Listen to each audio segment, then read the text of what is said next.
ہمیں اس واقعے کی تحقیق کرنی تھی اور بہت تحقیق کی کہ یہ اتنی بڑی چیز ہوئی ہے کہ شاہ ولی اللہ رحمۃ اللہ علیہ کے جو سوانح جن لوگوں نے لکھی ہے یا حضرت رحمۃ اللہ کی تعریف لکھی ہے یا شاہ ولی اللہ صاحب رحمۃ اللہ علیہ کے افکار پر تنقید کی ہے یا حضرت شاہ ولی اللہ صاحب رحمۃ اللہ علیہ کے رد میں لکھا ہے. اس سودا اردو کے جو بہت مشہور شاعر ہیں انہوں نے تو گالیاں دی ہیں ولی اعوذ باللہ شاہ ولی اللہ صاحب رحمۃ اللہ کے بیٹے شاہ رفیع الدین صاحب رحمۃ اللہ علیہ کو، لیکن کہیں یہ قصہ نہیں ملا.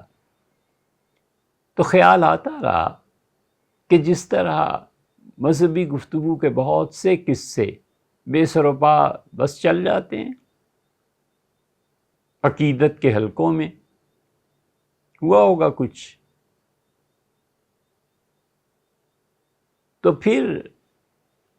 یہ اس بہاؤالدین عاملی کی کشکول ہم پڑھ رہے تھے. بڑی بڑی عجیب و غریب چیزیں اس شخص نے لکھی ہیں، بڑا علم تھا اس شخص کے پاس، لیکن گمراہی بھی تھی. مثنوی میں اضافے کیے، سیدنا عمر رضی اللہ عنہ کی توہین کی، بہت چیزیں اس کی کشکول میں ملیں گی. اس کشکول میں بالکل پہلی جلد میں لکھتے ہیں کہ میری رسالت المشہورہ، اور یہ ایک رسالہ بھی قال سیدنا و سندنا و شیخنا، ہمارے شیخ، ہمارے پیر و مرشد، ہمارے آقا مولانا صفی الحق کہتے تھے، والحقیقت، اور وہ ایک حقیقت کی بات بیان کرتے تھے. اور ذکر علی شیخ برہان الدین الموصلی، وہ کہتے تھے انہوں نے کہا کہ برہان الدین موصلی جو میرے بھی استاد تھے، انہوں نے فرمایا کہ توجہنا من مصر الی مکہ المعظمہ، ہم مصر سے چلے اور ارادہ تھا مکہ مکرمہ جانے کا، آمین البیت الحرام، اللہ کا گھر جو عزت والا اور عزت والے شہر میں ہے. نرید الحج، ہم نے حج کا سفر شروع کیا. فلما کنا فی اثناء الطریق، جب ہم راستہ طے کر رہے تھے، نزل منزلاً، تو ہم ایک جگہ پہ اترے. قافلے نے اپنی ضروریات کے لیے قیام کیا. وخرج علینا ثوبان، تو ایک بہت بڑا ناگ اچانک نمودار ہوا. فتبادر الناس بقتلہ، لوگ بھاگے قافلے والے تک اسے قتل کر دیں. وسبقہم الیہم، تو میرے چچا زاد بھائی نے اسے قتل کر دیا. جو ہی انہوں نے اس سانپ کا سر مارا تو فاختطف، ایک دم سے اچک لیے گئے، اور میں اپنے چچا زاد بھائی کو دیکھتا ہی رہ گیا. وَنَحْنُ نَنظُرُهُ، ہم اسے دیکھ ہی رہے تھے. وَنَرَى سَعْيَهُ وَلَا نَرَى الْجِنِّ، ہم نے کسی جن کو نہیں دیکھا لیکن کسی چیز نے اسے اٹھایا. اور لوگ بھاگ پڑے اپنے اونٹوں کی طرف اور اپنے گھوڑوں کی طرف کہ یہ چچا زاد بھائی ہے، اڑا جا رہا ہے، یہ کدھر جا رہا ہے، نگاہوں سے دور ہو رہا ہے. فَلَمْ يَقْدِرُوا عَلَىٰ ذَلِكَ إِلَّا رَاحَ سَعْيًا، کوئی بھی ہمارے اس کزن کو، بھائی کو واپس نہیں لا سکا. ہم دیکھتے ہی رہ گئے اور وہ غائب ہو گئے. تو جب یہ ہوا اور رات ہوئی تو ایک دم سے کوئی انہیں پھینک بھی گیا. ہم ان سے ملنے، اور ہم نے کہا سألنا ما بالک، ہم نے کہا کیا ہو گیا تھا، کون لے گیا تھا، ایک دم سے غائب ہو گئے اور اب کوئی پھینک گیا ہے. تو اس نے کہا کہ اصل مسئلہ یہ ہوا کہ میں نے سانپ کو قتل کر دیا تھا. تو ایک جن نے مجھ سے کہا کہ ہم حضور اقدس صلی اللہ علیہ وسلم کی شریعت کو ماننے والے ہیں اور تم نے ہمارے والد کو قتل کر دیا ہے،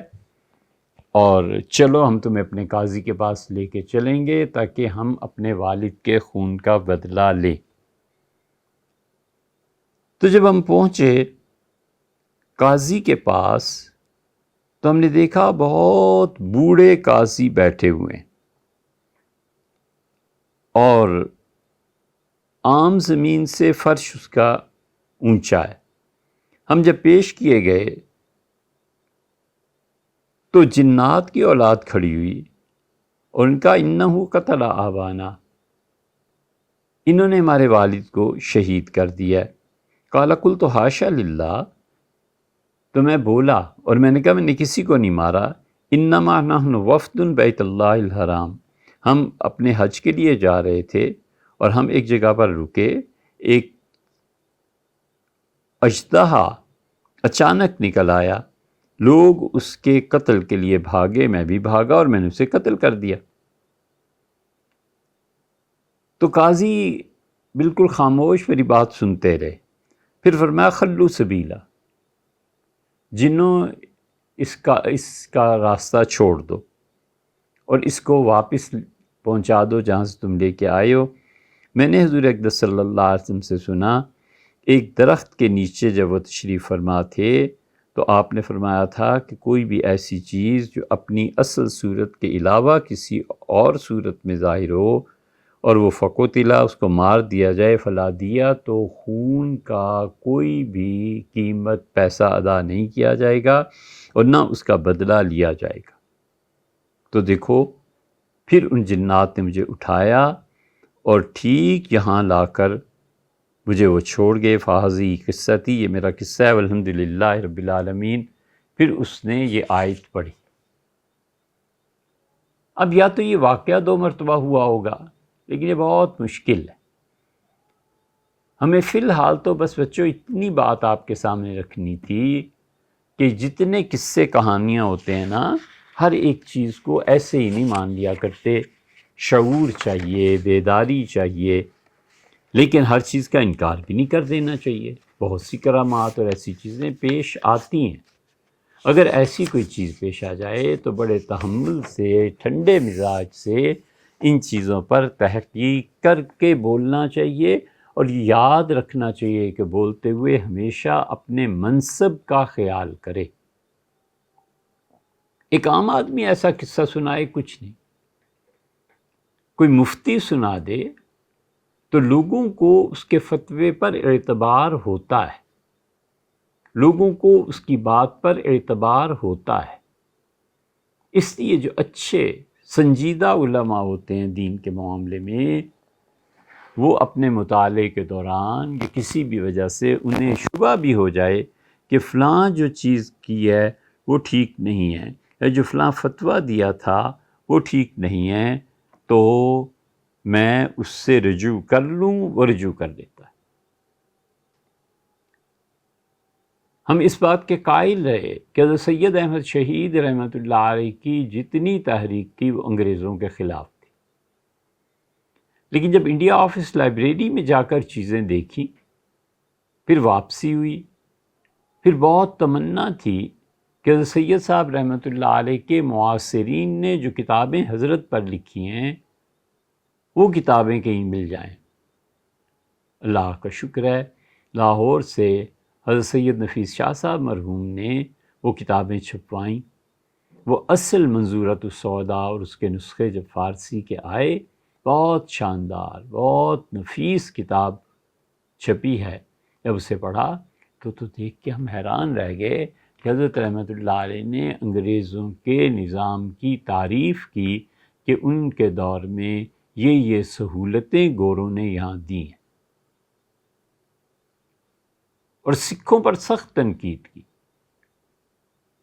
تو جب ہم نے ایک جگہ ریکارڈ کرایا کہ بھیا ہم اب تک یہ کہتے رہے، لیکن اب ہم پر یہ کھلا ہے کہ یہ تحریک سکھوں کے خلاف تھی، تو بہت سے لوگوں نے ہم سے کہا، جیسے لوگوں کی عادت ہوتی ہے، اور بہت بڑا حوالہ جسے وہ اپنے تئیں بہت بڑا سمجھتے تھے کہ حضرت مولانا سید ابو الحسن علی ندوی رحمۃ اللہ علیہ اس کے قائل تھے اور تم ان کے ساتھ تعلق کے باوجود اس کے قائل نہیں ہوئے۔ ہم نے کہا یہ ساری چیزیں ان حضرات کے سامنے آ جاتی ہیں اور وہ بغور مطالعہ فرما لیتے، تو ہمیں امید ہے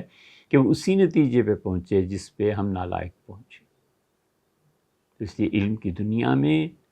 یہ غور کرنا چاہیے کہ میرا ایک فتویٰ، میری کہی ہوئی ایک بات کہاں تک پہنچ سکتی ہے، اور کتنے لوگ ہیں جو اس سے متاثر ہو جائیں گے، اور کتنے لوگ ہیں جو میری بات کو سند بنا کر دنیا کے سامنے رکھیں گے۔ اس لیے ایک من علم کے لیے نا ہمارے اساتذہ کہتے تھے 10 من عقل چاہیے، یک من علم را 10 من عقل باعث کر۔ ایک من علم اگر آ جائے نا تو 10 من عقل چاہیے کہ اس علم کو استعمال کہاں کرنا ہے،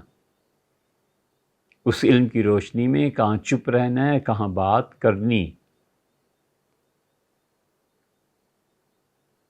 اور اگر کم ظرفی کی حالت یہ ہو کہ جو علم ہے اس کی زبان بھی نہ آتی ہو،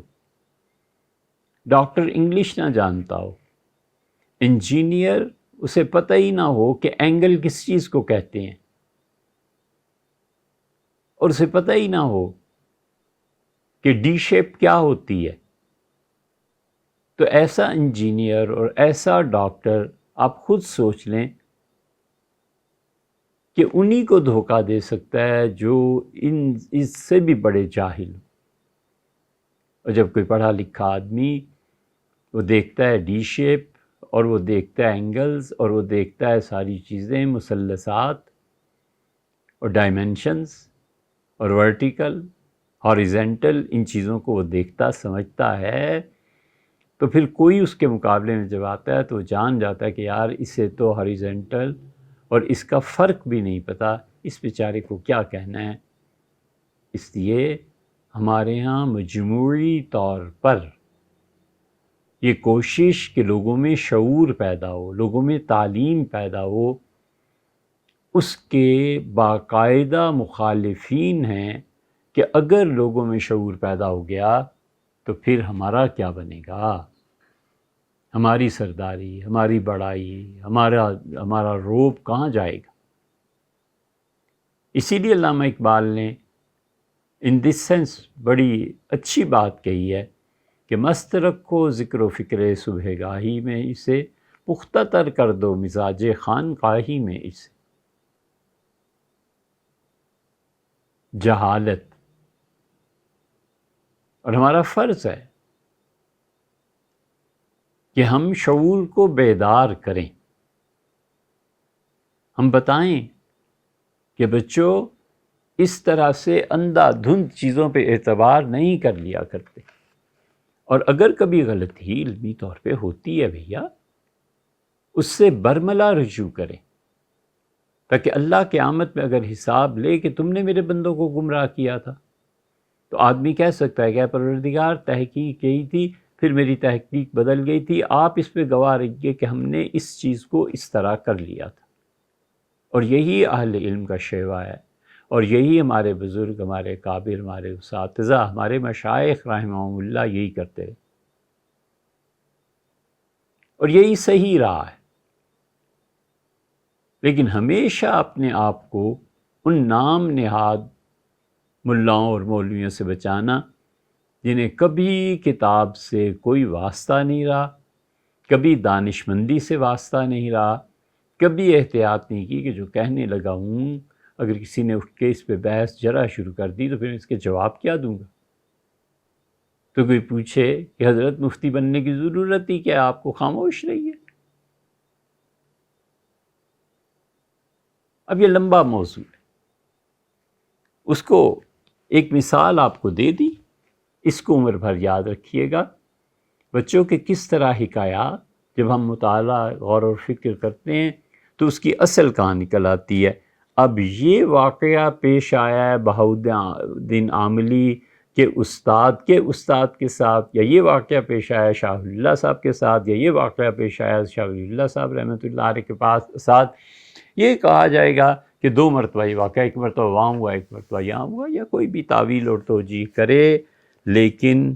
اس کو ماننا بہت دشوار ہے کہ واقعہ کبھی بھی پیش آیا ہو۔